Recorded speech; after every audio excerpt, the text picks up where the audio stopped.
ไปมากกับว่าหาเห็ดเมื่อถ้าเห็ดปวกเห็ดสมปอกสมปีออกเต็มที่พุทธ2 กะตา 3 กะตา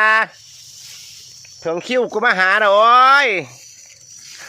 เห็ดก็คือหูในบ้านกูสีมาเนาะอยู่ใสล่ะพี่น้อง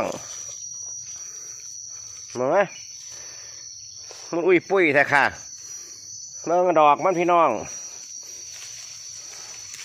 แงะเอาไงเอาบ้านเนี่ยเอาจะได้แกงบ่นอวันนี้นอถึงคิ้วกูมามันเป็นยังสี่นอวันเห็ดนอลุงลี่บ่นอวันนี้นอมากกว่าหาบใส่กระตาเมื่อมาถ้าเห็ดปวกก็ออกคนว่า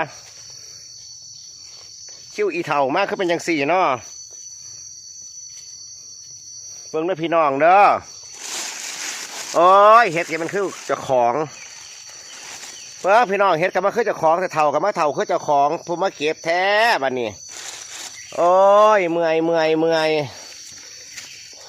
เห็ดก็คือหูวักสีมาเนี่ยเนาะเห็ดกระไดเนาะ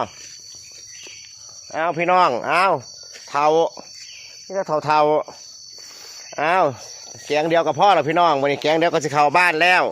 สู้บ่ได้แบบไหนสู้บ่ได้